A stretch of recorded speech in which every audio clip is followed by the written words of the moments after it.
Eis que venho sem demora. Apocalipse 3:11. Breve Jesus voltará. Muito bom dia, um feliz sábado. Seja muito bem-vindo, você que está aqui, você que está nos assistindo através da internet.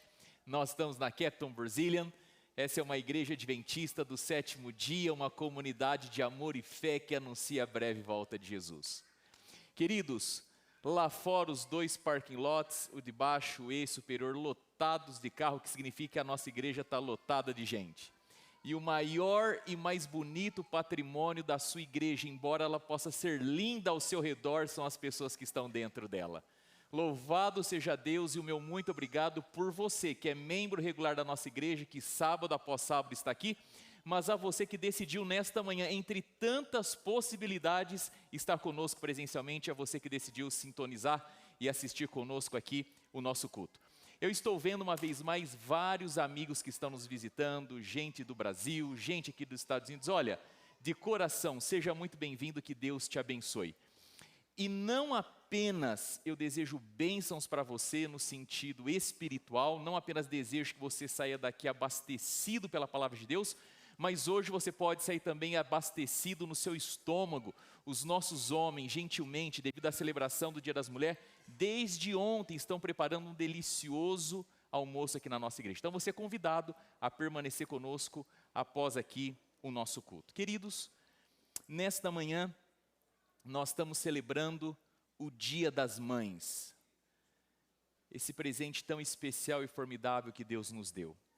E o meu objetivo com essa mensagem em relação ao Dia das Mães é honrar e encorajar a maternidade bíblica e desta forma glorificar ao Senhor Jesus, que foi quem projetou, criou, depois abençoou, encarnando-se no ventre de Maria como o próprio Filho de Deus e no final da sua vida falou as palavras mais lindas, amorosas, cheios de carinho, em face à dor, quando olhou para João pendurado naquela cruz e disse assim a João em relação a Maria, sua mãe: eis aí a sua mãe. Então nesta manhã eu quero exaltar a maternidade, ao mesmo tempo que quero engrandecer a Jesus, quem projetou, criou, abençoou e entrou dentro da vida e da experiência humana através de uma mãe. E quero nesta manhã que você, mãe, seja honrada. Quero que o Senhor Jesus seja honrado e que você honre a Jesus através da maternidade. Quero dignificar nesta manhã o chamado bíblico da mulher que decidiu tecer a sua vida a partir do compromisso com o esposo, com o cuidado e educação do seu filho e o zelo pela sua casa. Na verdade, são 3 fios com os quais essa mulher está tecendo a sua vida: casamento, a educação dos filhos e a administração do lar, os quais no contexto do discipulado cristão para a mulher, formam o núcleo central do compromisso dominante na sua vida enquanto mãe e mulher. Meu objetivo, inclusive, é encorajar você, mulher, que acredita ter ouvido o chamado de Deus para a sua vida no casamento, na maternidade e na administração do lar, a continuar vivendo o desígnio, o propósito, o chamado de Deus revelado na sua palavra pela criação e manutenção do seu lar e fazer do seu lar, embora um lugar simples, bonito, aconchegante, um organismo vivo, onde Deus encontra na terra uma plataforma a qual Ele pode abençoar a sua própria família, abençoar a nossa igreja, a nossa comunidade e o nosso país. Quero falar nesta manhã para mulheres que acreditam ser esse o chamado delas, que de todo o coração se entregaram para aquilo que Deus diz na sua palavra sobre o chamado divino para ser mãe.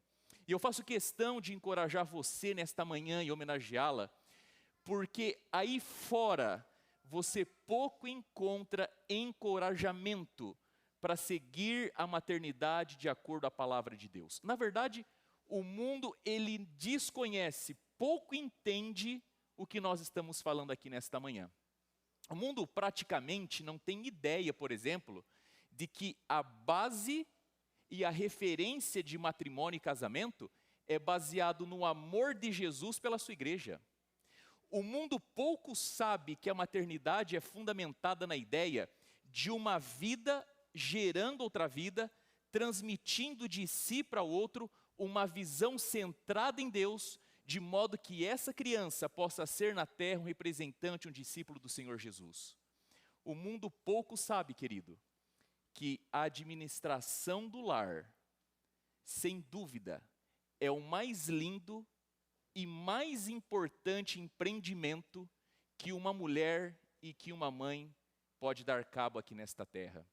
Por isso eu faço questão nesta manhã de exaltar, glorificar ao Senhor Jesus e chamar você, mãe, a uma homenagem sincera e especial.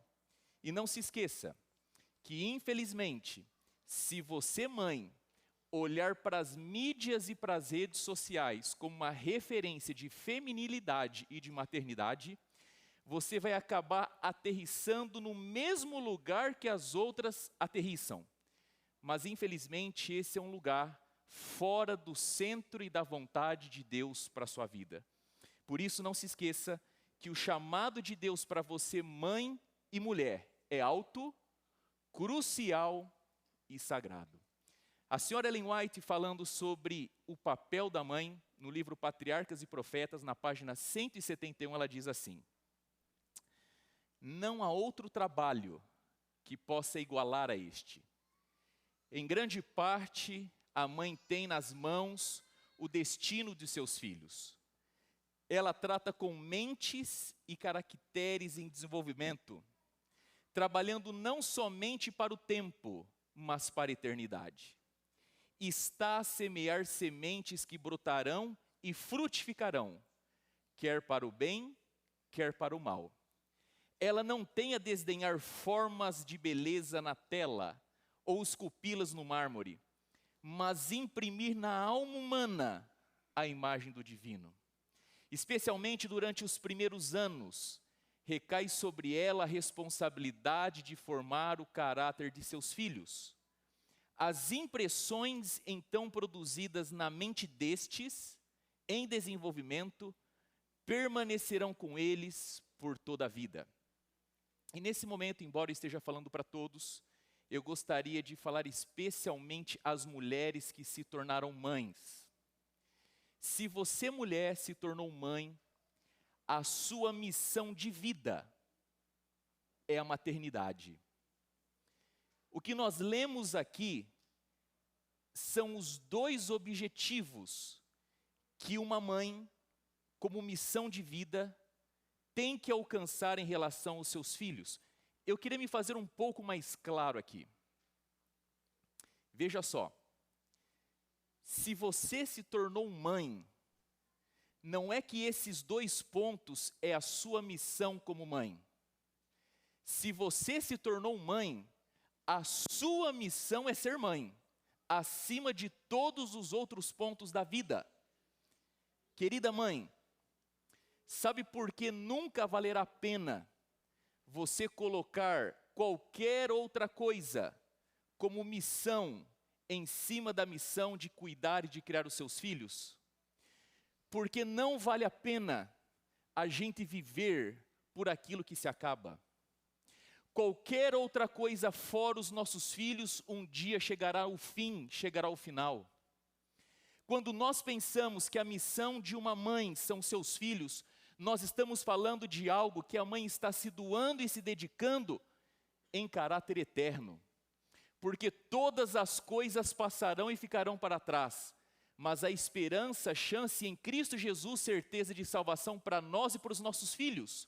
Quando a mãe assume que a sua missão são seus filhos, ela está trabalhando por algo eterno que vai acompanhá-la por toda a eternidade.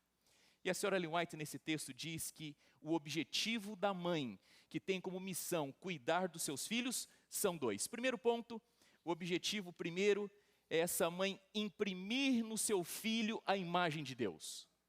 Segundo ponto, é ela trabalhar pela construção do caráter do seu filho. E agora vem a pergunta de $1 milhão. Como fazer essas coisas acontecerem? Como que no chão da realidade, na prática, uma mãe pode fazer com que a imagem de Deus seja colocada na alma do seu filho? Como que uma mãe pode fazer em cooperar e trabalhar pela construção do caráter do seu filho? Queridos, nesta manhã eu quero propor, de acordo à Bíblia, 2 caminhos para chegar ao mesmo lugar. Primeiro, a necessidade do ensino bíblico.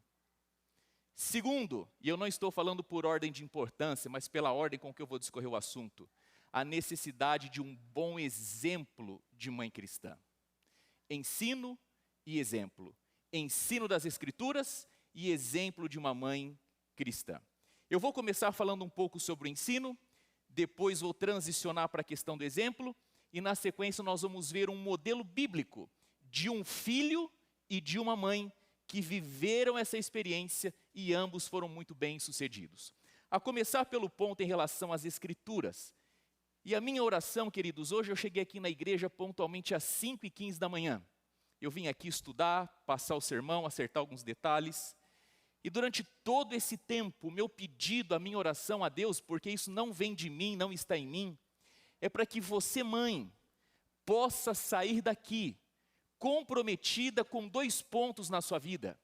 Procurar com a graça de Jesus, com o poder do Espírito Santo, ser o melhor exemplo possível para o seu filho. E você vai entender o poder do exemplo na vida da sua criança. E no segundo ponto, você assumir o compromisso com você, de que todos os dias na vida do seu filho, você vai procurar instruí-lo nas Escrituras, no assim diz o Senhor. Se nesta manhã você sair daqui convencida desses 2 pontos, tudo aquilo que foi feito valeu a pena, e com certeza esses 2 compromissos assumidos irá jorrar luz, bênção e prosperidade na sua vida e na vida do seu filho. Primeiro ponto que eu gostaria de mostrar para você, são textos da senhora Ellen White. Ela diz assim: só a Bíblia permite uma visão correta das coisas. Em um mundo onde a visão é tão deturpada, onde as pessoas enxergam a verdade de forma tão míope, só a Bíblia permite uma visão correta das coisas. Ainda falando sobre a necessidade e importância da palavra de Deus, no Special Testimonies on Education, na página 19, diz assim a senhora Ellen White: a palavra de Deus é o perfeito livro educacional em nosso mundo. Querida mãe, você não está sozinha e não depende apenas de si mesmo. A Bíblia é sua grande aliada no processo de educação dos seus filhos.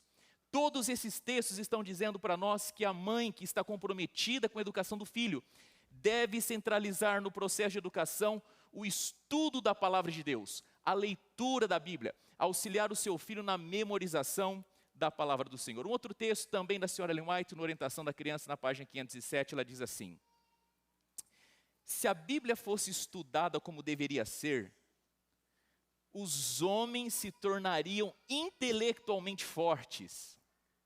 Abre-se na Bíblia um campo ilimitado à imaginação.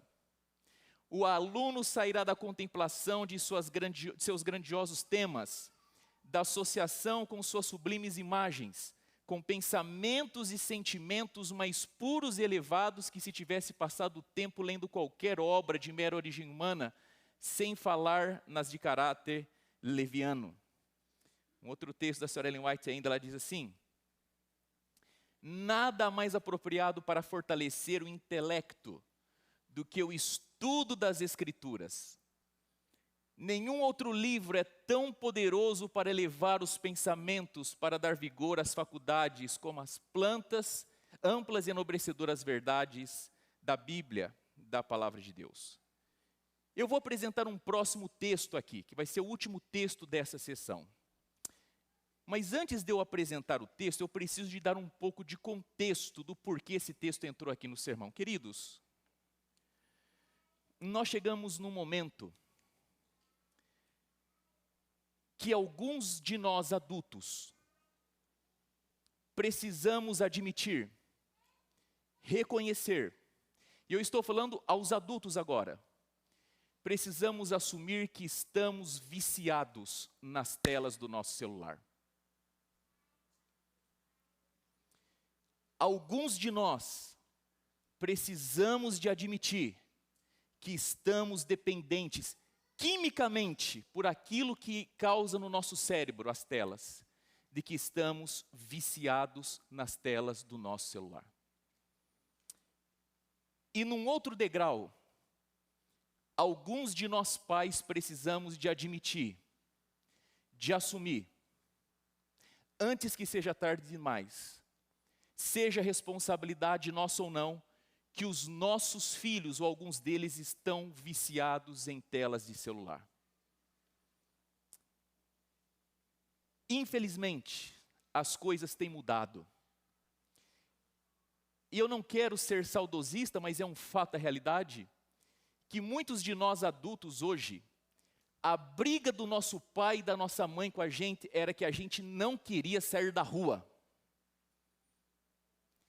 O pai e a mãe buscavam a gente, sabe, às vezes assim, com a cinta na mão, porque a gente não queria deixar a rua. Queria brincar e brincar e brincar e brincar. E na infância de muitos de nós, o que nós tínhamos era pouco tempo para muita diversão, para muita brincadeira. E hoje, causa espanto em notar que meninos e meninas se dizem entediados, boring. Na primeira infância, estão entediados. E isso não é obra do acaso, é porque as energias mentais e físicas estão sendo drenadas pela tela do celular. Infelizmente, eu já notei que às vezes dentro da igreja, aqui, em cima e embaixo, nos arredores da nossa igreja, enquanto muita coisa está acontecendo, alguns dos nossos filhos estão presos na tela do celular. Pastor, mas que falta de amor o senhor falar assim? Não, falta de amor seria se eu não dissesse isso. Porque a Bíblia diz, querido, que se um filho nosso se perder, e eu tiver alguma responsabilidade sobre isso, o sangue dele ou dela recai sobre mim, recai sobre você, pai e mãe. E dito isso, eu queria levar você ao seguinte texto, olha o que a senhora Ellen White diz, no livro Mente, Caráter e Personalidade, volume 2, página 595. A primeira obra dos que desejam reformar-se é purificar o quê? A imaginação. Se você quiser ter o seu filho centrado, vivendo uma vida reta, digna, crescendo em estatura e graça, ampliando o seu horizonte mental, cuidando do seu corpo, vivendo bem em harmonia com a sociedade, o primeiro lugar que você tem que se preocupar com o seu filho é onde? A sua imaginação, que é exatamente o lugar que está sendo sequestrado pelas telas. E eu não consigo acreditar, oxalá que seja, os nossos filhos não estão com a tela assistindo Fé para Hoje. Aliás, diz que um irmão comprou uma televisão para assistir o Fé para Hoje, acabando de perder a fé para sempre. Não estão assistindo Rodrigo Silva, Evidências. Sabe Deus o que eles estão assistindo ali? Mas esse é um meio pelo qual o inimigo tem feito com que haja um grande desestímulo, falta de prazer, de interesse pelas coisas de Deus. Aqui na classe de escola sabatina, eu falei aqui, dei um testemunho pessoal, eu sou pastor e só vivo para a igreja, não tenho nenhum outro tipo de preocupação que não seja a igreja, dedico meu tempo exclusivamente para a igreja, e todo dia na minha vida é uma luta para eu ler e estudar a Bíblia, não é natural, não está em mim, embora seja muito convicto sobre isso. E eu percebo que dependendo do que eu faço, dependendo do que assisto, dependendo do horário que eu vou dormir, isso tem uma direta influência na minha busca pela palavra de Deus. E quanto mais nós nos dedicamos às telas, menos nós nos dedicamos à Bíblia. Eu queria propor, querido pai, querida mãe, que nós substituíssemos o Facebook pelo Facebook. Que em vez de buscarmos o livro da vida das pessoas nas telas, nós buscássemos o livro das pessoas que estão se preparando para o céu na Bíblia. E a senhora Ellen White diz que o primeiro lugar que deve ser atingido na vida dos nossos filhos é a purificação da imaginação. Se a mente é guiada em direção viciosa, olha aqui, se a mente está dependente quimicamente, se ela está ligada a vícios, tem de ser refreada, cultivando só assuntos puros e elevados. E majoritariamente não é isso que a internet oferece, ao contrário. A internet oferece lixo, esgoto, Muitas vezes a gente tem encontros com o inferno através daquilo que é produzido por canais de internet viciando os nossos filhos. Quando tentados a ceder a uma imaginação corrupta, fugir para o trono da graça e orar pedindo forças do céu. Na força de Deus, a imaginação pode ser disciplinada, de modo a só se demorar em coisas puras e celestiais. Querida mãe, a minha oração, meu desejo, a razão pela qual me levantei aqui na frente da igreja nesta manhã, num primeiro momento, é para que você assuma na sua vida, entronize no seu coração, um compromisso de levar o seu filho, a sua filha, ao estudo e ao ensino das Escrituras. Que você todos os dias possa encontrar um tempo, uma janela, um meio, eu não sei, você vai encontrar na sua rotina um meio pela qual você vai desenvolver com o seu filho, com a sua filha, o estudo, a leitura da palavra de Deus. Esse é o primeiro passo. É indispensável na vida, na formação do caráter dos nossos filhos, a leitura, o estudo, o aprendizado da palavra de Deus. Agora eu quero migrar para a segunda parte que fala sobre a questão do exemplo.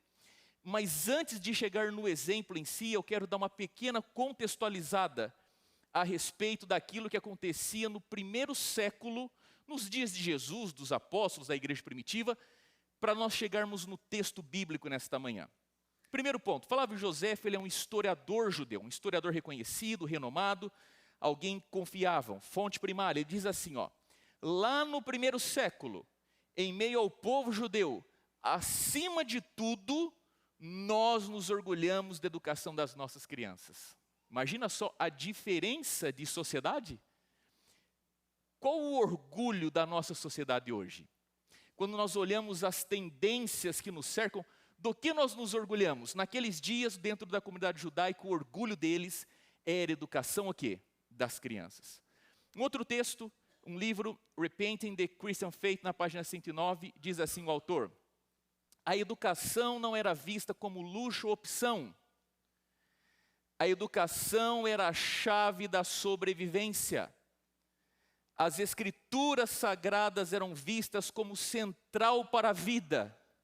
Se você perdesse isso, você perderia tudo.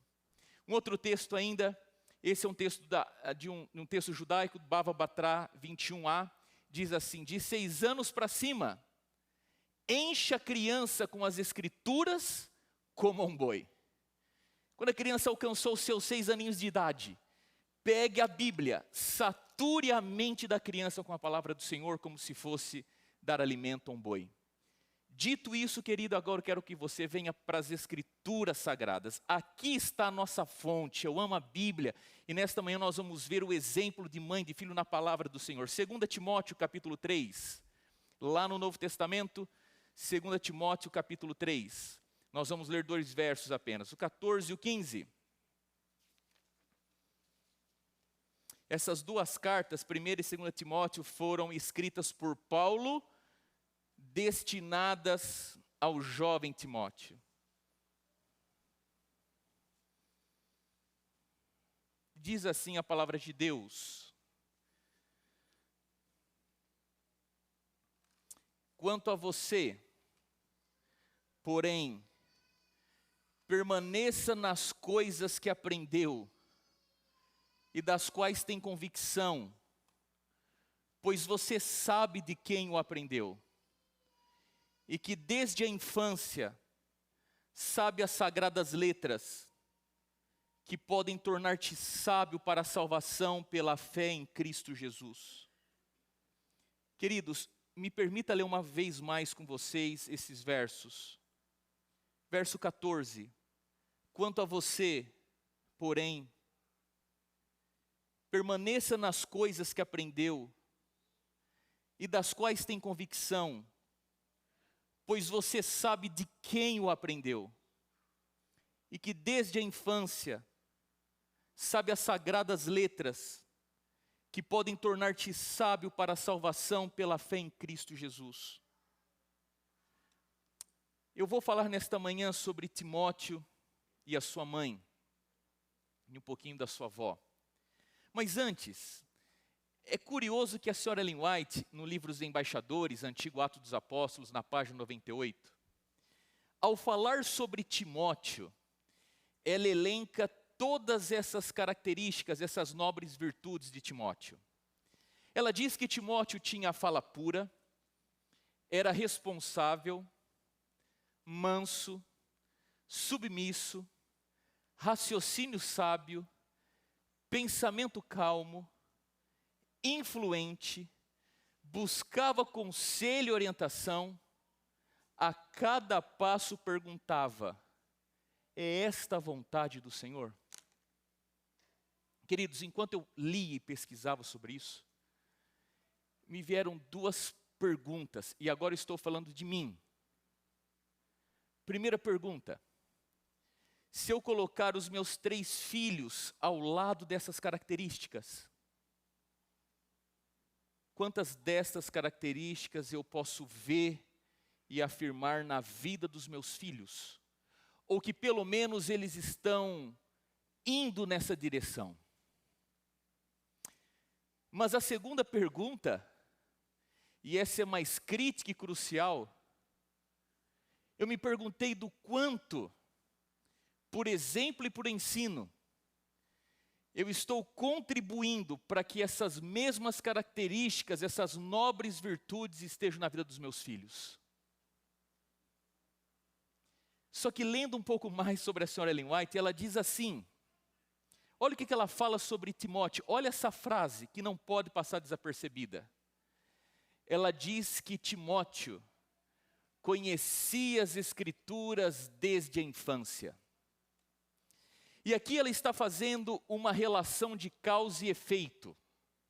Ela está dizendo assim, Timóteo era tudo isso que era, carregava em si essas nobres virtudes, era esse ser humano extraordinário, porque lá na base, nos primeiros anos, na infância, ele conhecia, porque foi ensinado sobre as Escrituras.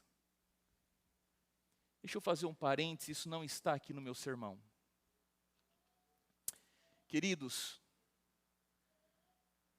eu já batizei pessoas que no momento da ficha, do preenchimento da ficha batismal, felizes pelo batismo, chorando de alegria pelo batismo, eles também mesclavam com um certo choro de tristeza, e diziam assim: pastor, eu só tenho uma questão no meu coração aqui que não permite que a minha felicidade seja completa.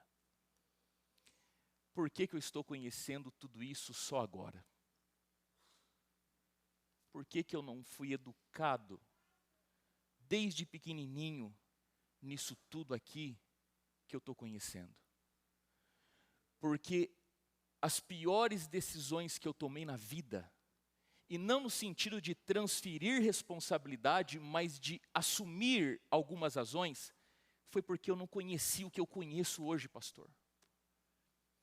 Estou falando a você, pai e mãe, e agora não é só as mães. Se você está aqui, se você tem filhos pequenos, Deus está te dando algo que não tem bilhões de dólares que possa pagar, que é o fato de você olhar para essa criança e ver que você pode desenhar na alma dessa criança a imagem de Deus, construir o caráter dela de forma tal que as mais importantes e decisivas decisões da vida, para essa vida e para a eternidade, ela possa tomar de acordo ao assim diz o Senhor. E o assim diz o Senhor não está revelado em outro lugar senão na palavra, querido. Se você tem um mínimo de amor, de paixão pelo seu filhinho, pela sua filha, e eu estou falando a pais que têm crianças pequenas, por favor, faça com que o seu filho tenha amor, paixão, vontade pelas Escrituras. Os melhores juros e correções monetárias não estão nas bolsas de valores, nas cadernetas de poupança. Os maiores juros e correções monetárias estão no momento em que nós decidimos e nos comprometemos com a educação dos nossos filhos de acordo à palavra de Deus. Porque lá na frente, tudo aquilo que você semeou, que você plantou, você vai colher de forma abundante. As Escrituras tiveram um papel predominante na vida do jovem Timóteo. Só que olha, não foi assim bem por acaso. Nós lemos aqui, e eu quero mencionar 4 pontos de como Timóteo conhecia as Escrituras desde a infância. Primeiro ponto, o texto diz para nós que ele aprendeu em que momento das Escrituras? Na infância, quando era criança. Queridos, nossos filhos são como esponjas. O que nós entregarmos para eles, eles vão absorver.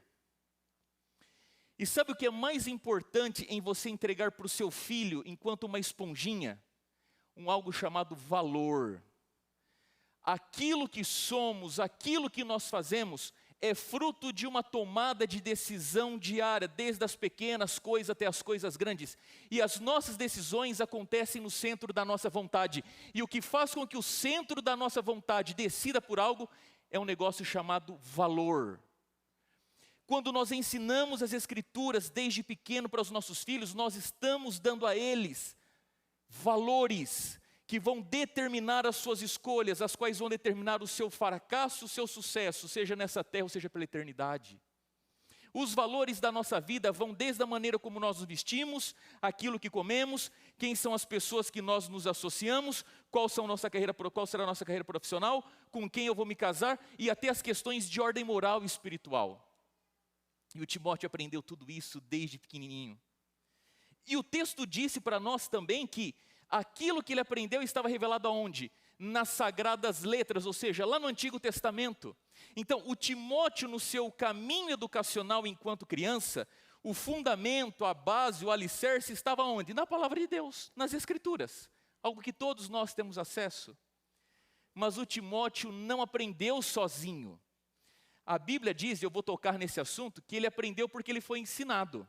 E 2 pessoas cooperaram para que Timóteo conhecesse aquilo que ele sabia, a sua mãe Eunice e a sua avó Loide.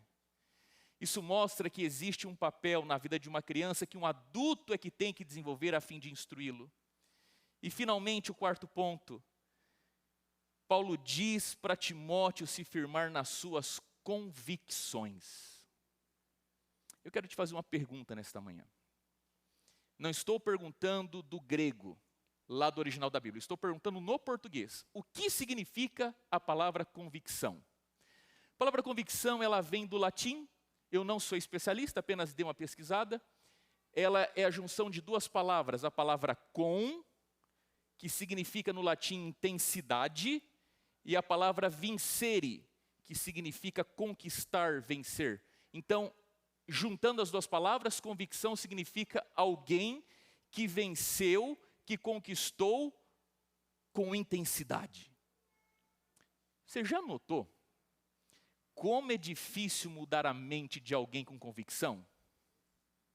Olha, eu preciso fazer uma separação. Eu não estou falando mudar a mente de um ignorante, que fica naquilo e não sai daquilo.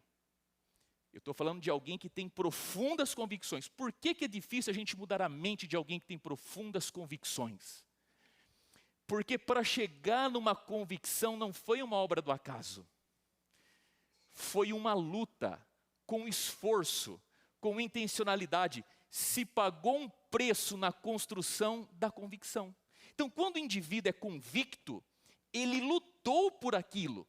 E para você tirá-lo da sua convicção é muito difícil, porque aquilo foi fruto de conquista, de trabalho árduo. E queridos pais, queridas mães, o texto diz para nós que Paulo fala assim: Timóteo, se mantenha nas suas convicções. Ele aprendeu na infância, ele aprendeu das Escrituras, sua mãe, sua avó o ensinou, como resultado ele tinha profundas convicções. E deixa eu falar algo aqui a você, querido pai e querida mãe. Não basta trazer os nossos filhos para a igreja. Não basta apenas trazermos os nossos filhos para a escolinha sabatina, não basta apenas trazer os nossos filhos para os aventureiros, para os desbravadores. Isso é necessário, mas não é suficiente. Porque se ele apenas tiver uma rotina de igreja, quando ele chegar na sala de aula, lá no college, na universidade, quando ele tiver uma aula de biologia, com um PhD, que dedicou anos para chegar em algumas conclusões, e esse professor tarimbado em sala de aula, apresentar para ele algumas ideias e teorias, se ele apenas transitou pela igreja, mas não criou raízes profundas de convicção na palavra de Deus, na primeira aula de biologia, ele sucumbe. Quando ele tiver o primeiro teste de fé com seus amigos de universidade, que vivem uma vida secular, se ele não foi ensinado nas Escrituras, ele cai. Se ele não foi realmente instruído na palavra do Senhor, no primeiro emprego, no mundo do business, na primeira tentação, ele sucumbe. Trazer os nossos filhos para a igreja é necessário, mas não é suficiente. Nós precisamos, com intencionalidade, com esforço, com dedicação, querida mãe, em nome de Jesus, que essas palavras penetrem fundo no seu coração hoje, para que você colhe a resposta disso no futuro. Nós precisamos educar os nossos filhos na centralidade das Escrituras, para que os nossos filhos tenham profundas convicções, para que quando os ventos, as forças da tempestade secular, do ateísmo, de um mundo que virou as costas para Deus, bater de frente com eles, eles consigam como rocha, suportarem a pressão e o calor do fogo lá fora. Mas olha, eu tenho que falar aqui, e esse é o papel para as mães. E o texto que a gente acabou de ler, tem duas observações que a gente precisa notar nesse texto em relação às mães. Primeira coisa que a gente tem que notar, o texto fala assim, que Timóteo, ele aprendeu e sabia o que sabia porque ele foi ensinado quando era criança. E a minha pergunta para você, quem ensinou Timóteo? A mãe Eunice e a avó Lloyd. Só que o texto aqui não fala, não aparece o nome delas. Como que a gente sabe que foi Eunice sua mãe e Lloyd a sua avó? Tem 3 pistas aqui. Primeiro ponto, o texto fala que ele aprendeu na infância. Lá no primeiro século, até os 6 anos de idade, na comunidade judaica, uma criança não se desgrudava da sua mãe e a sua mãe não se desgrudava da criança. Não havia um intermediário, um entreposto, algum lugar ou alguém que até os 6 anos de idade pudesse estar com a criança. Era mãe e criança, uma carne só. Então o texto está dizendo que se ele aprendeu na infância, de acordo à tradição ou contexto histórico social, possivelmente foi com a mãe. Mas a gente tem uma segunda pista aqui. 2 Timóteo 1,5, Paulo exorta Timóteo a ele continuar firme na fé que ele obteve. E aí Paulo fala da sua mãe Eunice e da sua avó Lloyd. A fé de Timóteo, ela vem da sua mãe e da sua avó. Só que tem uma terceira pista interessante aqui. Por que Paulo não menciona o pai de Timóteo? Você está falando da família, falou até da avó, por que não falou do pai? Queridos, lá em Atos 16, verso 1, Paulo fala que Timóteo era um discípulo e fala que ele era filho de uma judia convertida e de um pai grego. Paulo está dizendo que a mãe de Timóteo era convertida ao cristianismo, seu pai já não era, era um grego. Então, por essas 3 pistas, o ponto é, Timóteo aprendeu o que aprendeu, sabia o que sabia por conta de quem? Da mãe e da avó. 2 mulheres na vida de Timóteo. Todo o ensinamento das Escrituras veio por conta da mãe e da avó. E Paulo fala assim, Timóteo, não se esqueça do que você aprendeu da sua mãe. Não se esqueça do que você aprendeu da sua avó. Só que é interessante que o Paulo não para aí. O que já seria muito bom se ele dissesse, olha, Timóteo, você está passando por problemas, por dificuldades, você é um meninão, jovem ainda. Não se esqueça do que está escrito nas Escrituras, isso vai te fazer bem. Só que Paulo, ele anda uma milha a mais, ele fala assim, você deve se lembrar do caráter das pessoas que te ensinaram o que você conhece. Não apenas não se esqueça do que você aprendeu, mas se lembre do caráter de quem te ensinou, ou seja, se lembre do caráter da sua mãe, da sua avó. E eu pergunto à querida igreja nesta manhã, por que Paulo pediu para Timóteo se lembrar do caráter das pessoas que instruíram a ele. Queridos, a grande verdade é que as nossas palavras convencem. As nossas palavras podem trazer convencimento, persuasão, elas podem trazer direcionamento, e por isso elas são necessárias. Mas nada substitui o poder do exemplo. Se as palavras convencem, o exemplo arrasta e transforma. Por que Paulo falou para ele se lembrar daquilo que ele aprendeu e do caráter das pessoas que o ensinaram? Porque o verdadeiro êxito na vida depende daquilo que nós conhecemos, mais das referências que nós carregamos para a nossa vida. Certa vez, um senhor, já bem velhinho, já não tinha mais como conviver sozinho na sua casa. O seu filho então, casado, tinha um filhinho também de 7 anos, decidiu tirar o pai da sua casa e trazer para a sua própria casa. Esse pai já estava cansado, fraco, aos poucos perdendo seus movimentos, e passou a viver com seu filho. E num dia à noite, enquanto eles jantavam, tomavam uma sopa, por conta já de estar muito fraco e perdendo o controle de seus movimentos, ele se descuidou e virou todo aquele prato de sopa ao chão. Quebrou a porcelana italiana sextavada, manchou o tapete persa. Sabe quando o casal se entreolha e fica aquele climão? Mas limparam, arrumaram todas as coisas e a vida seguiu. No outro dia, aquele filho tomou seu pai no horário da janta e o colocou sentadinho lá na cozinha, numa mesa, separado da esposa e do filho, e deu a ele pratos e talheres de plástico. E a rotina agora era essa: o pai deveria tomar as refeições sozinho na cozinha, com um talherzinho de plástico, com um pratinho de plástico. Até que um dia o pai chega do trabalho à tarde e nota que o filho dele está lá na garagem, está mexendo nas ferramentas, um pedaço de madeira na mão, e o pai animado, curioso, chega e pergunta: e aí, filhão, o que está fazendo aí? E o filho responde: pai, já estou fazendo o seu prato e os seus talheres. Queridos, os nossos filhos nos ouvem pelos olhos. Aquilo que nós somos está construindo na vida dos nossos filhos uma referência daquilo que eles serão. Tão quão importante é nós fundamentarmos os nossos filhos nas Escrituras Sagradas, é procurar, querida mãe, ser um bom modelo, um exemplo cristão para o seu filho. E nesta manhã, ao ler o versículo 14, eu te chamo uma vez mais para ler comigo o versículo 14.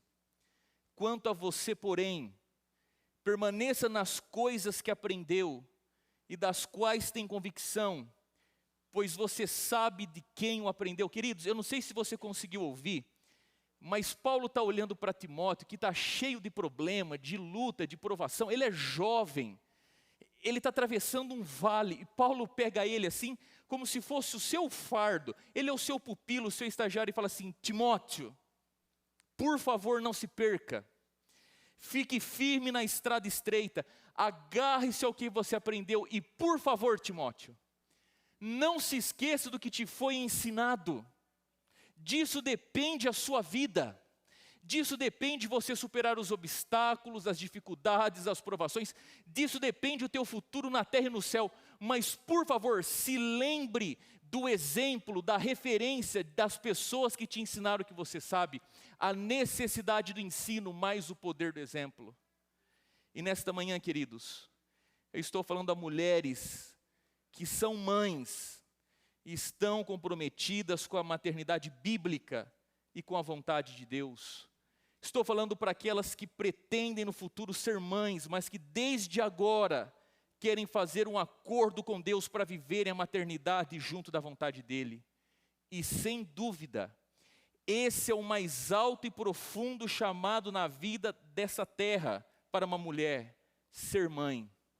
E Paulo aqui está, sem dúvida alguma, celebrando a mãe e a avó de Timóteo, dizendo que o sucesso de Timóteo dependia daquilo que ele conhecia, mas de se lembrar do exemplo da sua mãe e da sua avó. E eu fiquei pensando, Timóteo, a sua mãe e a sua avó viveram lá no primeiro século. E a gente tem uma tentação tremenda de falar, quer saber? Isso daí é coisa do passado, pastor. O mundo era outro, a realidade era outra, os tempos eram outros. É verdade, você não está errado não. Mas eu só queria te lembrar que a palavra de Deus, ela é imutável e eterna. Os céus e a terra passarão, mas a minha palavra permanecerá para sempre. Se o assunto da Bíblia fosse só para eles, Deus não teria feito e preservado a Bíblia para chegar nas nossas mãos. A Bíblia é o que é justamente porque ela transpõe todas as barreiras culturais, geográficas e de tempo. E a sua mensagem, embora atinja uma comunidade específica, ao longo dos séculos ela ecoa a fim de encontrar lugar no coração de todas as pessoas a despeito de toda e qualquer mudança e variação do tempo.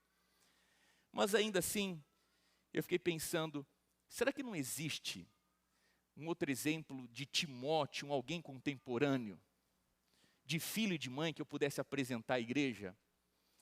Existe um pastor, um escritor, um best-seller aqui nos Estados Unidos, alguns de vocês conhecem, que é o pastor John Piper. Eu gosto muito das pregações dele, dos livros dele, da pessoa dele. E pesquisando, eu encontrei uma carta que ele escreveu para sua mãe, para a mãe dele. E eu gostaria de ler essa carta para você nessa manhã. O título dessa carta é Carta de um Filho Bem-Sucedido. Diz assim, ele, John Piper, falando da sua mãe. Honrar a Deus foi fundamental para minha mãe. Nunca levei uma surra por sujar minhas roupas, mas levei por faltar à igreja. Não está aqui, mas me veio aqui agora e me permita falar com todo carinho. É certo ou errado nós obrigarmos os nossos filhos que moram na nossa casa, que são menores de idade, a vir para a igreja? Queridos, se o teu filho sabe o que é melhor para ele, se o teu filho pode decidir vir ou não vir, por que Deus confiou os seres humanos na infância para um pai e para uma mãe? Pressuposto bíblico de educação não é que os nossos filhos são simplesmente imaturos. Isso já seria suficiente para eles serem educados. O pressuposto bíblico é que os nossos filhos, como nós adultos, têm uma natureza má. São pecadores. Uma natureza corrompida, degenerada, que se não tiver alguém com vontade firme, estabelecida, e que aplane o caminho, e que empurre os nossos filhos, enquanto imaturos, não senhores de si, pelo caminho correto, você está fracassando como pai e mãe. Queridos, os nossos filhos dependem de uma vontade consolidada, de uma vontade forte, de uma vontade convicta, de uma vontade de fé, que embora esteja vendo o filho se debater, se rolar, espernear, chorar, mas pelos olhos da fé, convicto, certo e seguro, você sabe que lá na frente esse teu empenho hoje vai dar certo. Os nossos filhos precisam na vida infantil de uma vontade que seja estabelecida, inclusive para com as coisas de Deus. E se um dia você tiver que chorar, que você chore pelo seu filho, não pelo arrependimento e remorso daquilo que você poderia ter feito e não fez. O texto diz então que o John Piper já levou uma surra por conta de ter faltado à igreja, mas não por ter sujado a sua roupa. O que me mostra que mamãe se importava mais em manter o nome de Deus, meu coração limpo, do que minhas roupas que ele tinha lavado com as suas próprias mãos. Ela nunca foi indiferente sobre as minhas fraquezas. Aqui é um ponto que me preocupa, palavras dele. Vivemos em uma época em que as crianças são atrevidas e os pais obedecem. Então, quando olho para trás e penso sobre isso em relação à minha mãe, noto que ela nunca agiu assim. Ela nunca desceu ao nível imaturo. Ela sempre foi mãe, não irmã e nem colega. Ela tinha uma preocupação de ver a minha mente saturada pela Bíblia. Mamãe conhecia as Escrituras, especialmente os Provérbios. Anos depois, quando eu estava a 3.000 milhas de distância, ela continuava citando Provérbios em suas conversas comigo. A mensagem era sempre a mesma: seja sábio, filho. Seja verdadeiramente sábio. Tema a Deus e mantenha seu coração aquecido com a sua palavra. Minha mãe tinha um senso de humor totalmente desinibido. Ela era uma visão de saúde e alegria. E eu nunca me senti melhor do que quando minha mãe ria. Ela levava o certo e o errado muito a sério. E me responsabilizou pelos mais altos padrões para que eu soubesse em todos os conflitos que tivemos que eu realmente era importante para ela. Raramente me senti pior do que quando minha mãe chorou. Quando eu tinha 16 anos, recebi uma multa por excesso de velocidade. Isso já era tarde da noite e mamãe chorou durante todo o caminho até a delegacia como se eu tivesse atirado em alguém. Além de chorar, ela me fez pagar a multa naquele mesmo momento. E uma coisa era certa: eu era muito importante para a mamãe. Hoje, em meu papel como marido, em minha paternidade e meu papel como pastor, tenho uma dívida incalculável com essa mulher e quero honrá-la por isso. Ela era uma joia inestimável, muito mais rara do que a safira, rubi ou diamante. Seu brilho não dependia do tipo de terreno ou raio externo.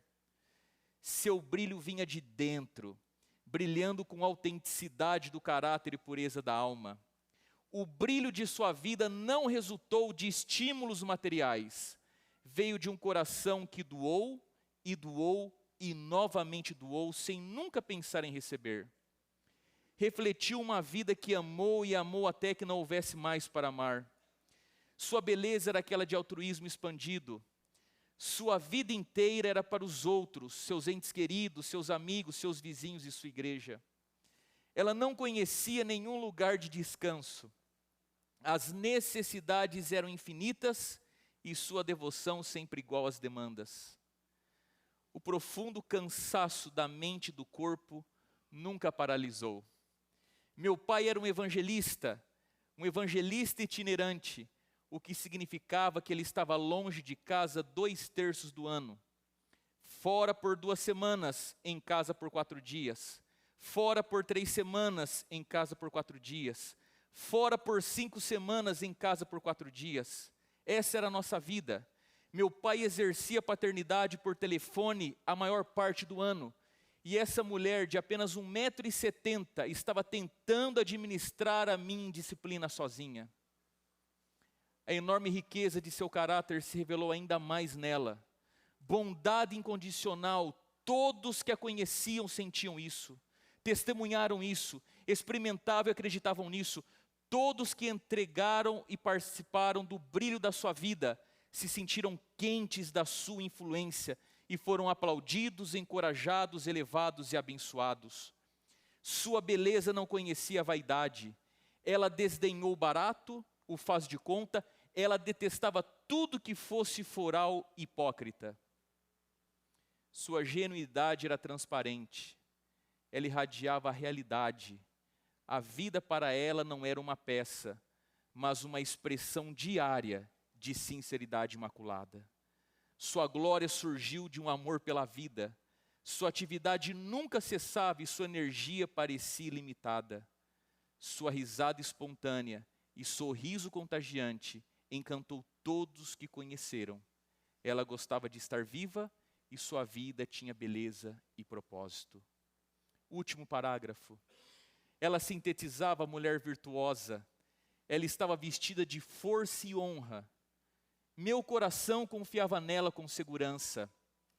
Minha mãe e meu pai tinham uma grande confiança entre si. Quando o homem está na estrada 3/4 do ano, como ele lida com as questões da sua intimidade sexual. Como uma mulher lida com a sua solidão. Meu pai confiava nela com segurança. Ela cuidava bem dos assuntos da nossa casa. Eu nunca fui para a cama antes da minha mãe. Ela sempre ficava acordada depois de mim. Suas mãos nunca foram ociosas, sua boca estava cheia de sabedoria, em sua língua estava a lei da bondade. Ela era modesta quase ao extremo. Ela se comportava com equilíbrio e grande dignidade. As tendências e estilos modernos eram ignorados se ofendessem sua sensibilidade ou violassem suas convicções. Ela nunca buscou elogios ou popularidade. Contentou-se sempre em servir com espírito de simpatia e altruísmo. Ela era prática, nunca pródiga, nunca esbanjadora. Ela evitava o desnecessário e o excessivo. Satisfeita com coisas simples, ela evitava o que era tolo e vão. Julgamentos sólidos precediam suas decisões. Nunca quis desfilar. Ela se absteve do superficial, do pretensioso, do desnecessário, do impraticável. E agora chegamos à sua verdadeira essência. Acima de tudo, estava a sua devoção dedicada unicamente a Deus, ao marido, à sua família, aos seus amigos e à sua igreja.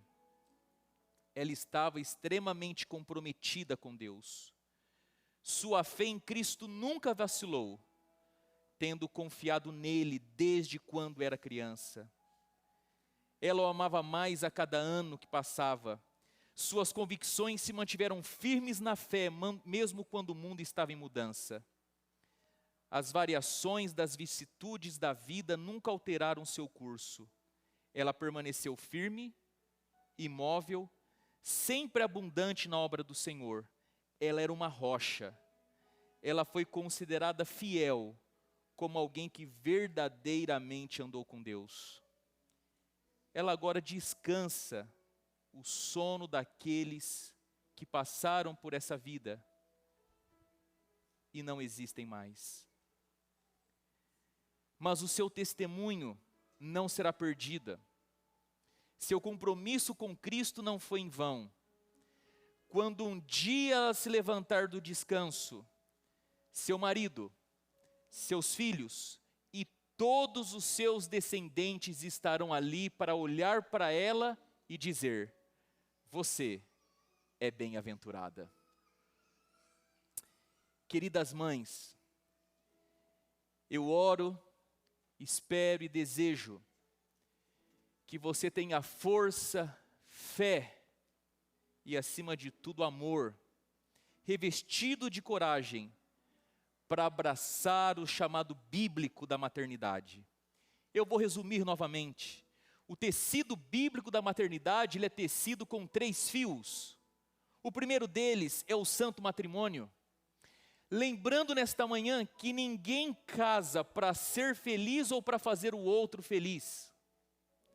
Casais indivíduos que casaram para serem felizes ou para fazer o outro feliz, são os mais infelizes dessa terra.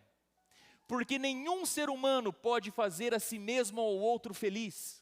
Então, pastor, por que nós nos casamos? Por uma simples razão. Para nós trabalharmos, cooperarmos, lutarmos pela salvação do outro. Marido lutando pela salvação da esposa, esposa lutando pela salvação do esposo. Mas, pastor, salvação não é individual? Não, salvação não é individual. Salvação é pessoal. E existe aqui uma grande diferença. Depois você olha no dicionário.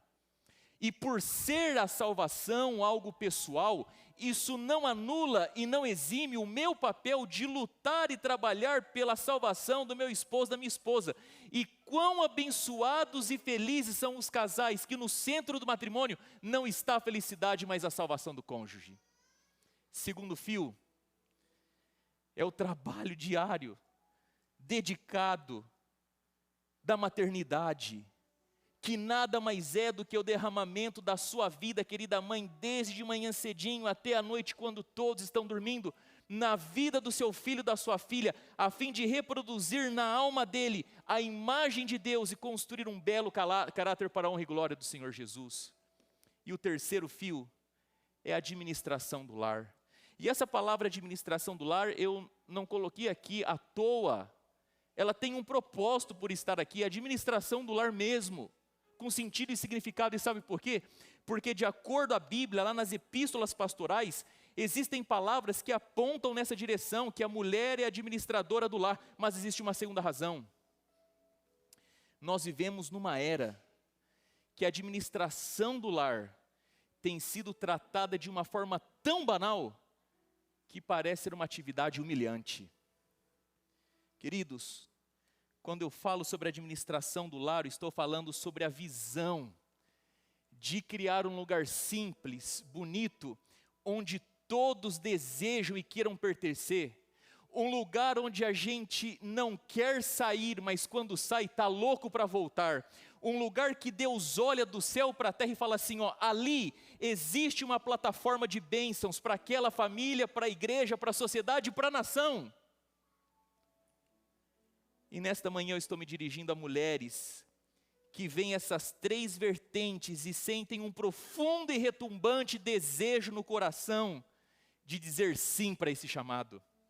Mulheres que no fundo da alma possam dizer sim, eu aceito esse chamado, pois eu acredito que para isso eu fui criado ou criada. Se você é uma dessas mulheres, esse sermão é para você. Para dizer que esse chamado ele é glorioso, incrível. E por favor, querida mãe, não permita que ninguém venha te convencer do contrário. Que Deus te abençoe e um feliz Dia das Mães.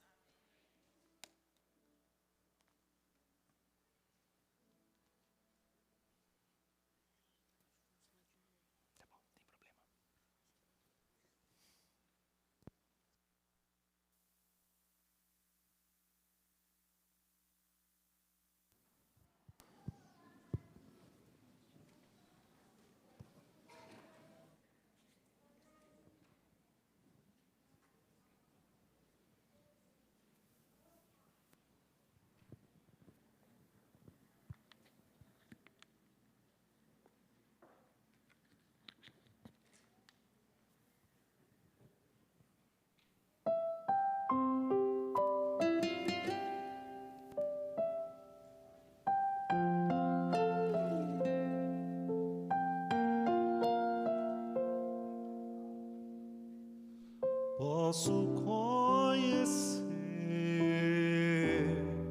alguém que me ama loucamente. Poderia ver alguém que se preocupa e me quer bem, mas não é igual o amor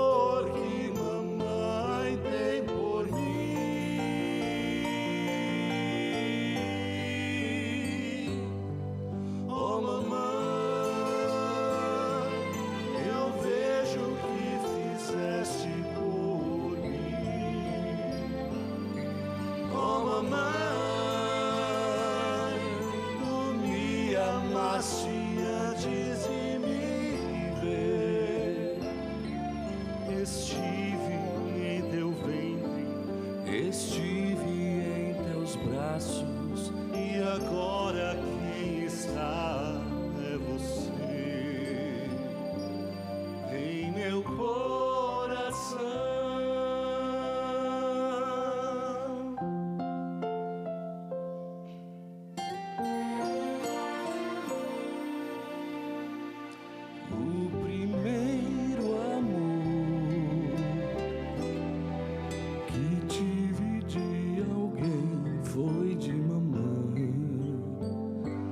A primeira voz que ouvi em minha vida foi também: peço ao bom Jesus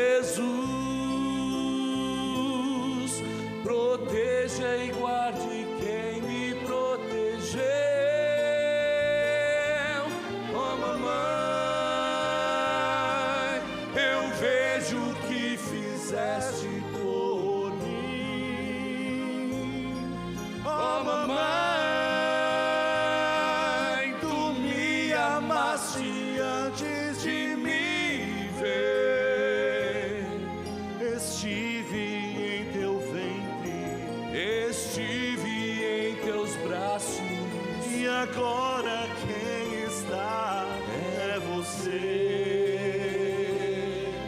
Oh, mamãe, eu vejo o que fizeste por mim.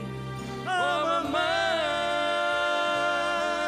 tu me amaste antes de me ver.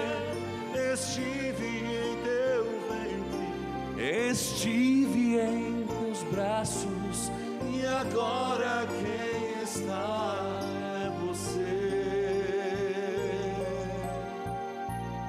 Em meu coração.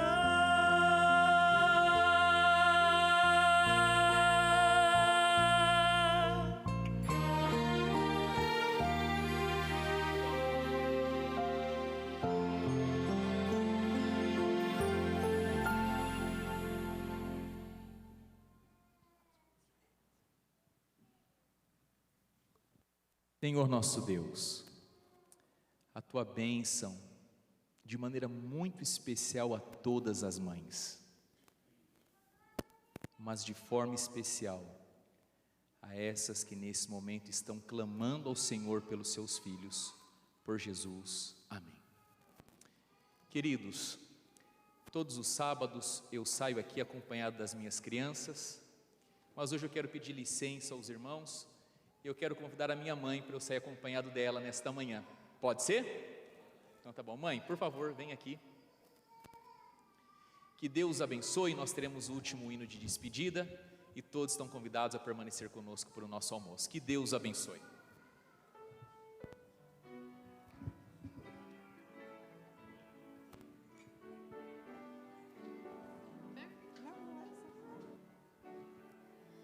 Que a graça de Jesus,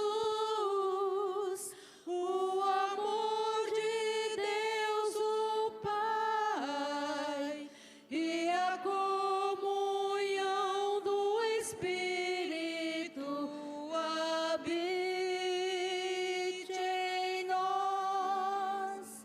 Que a graça de Jesus, o amor de Deus o Pai e a comunhão do Espírito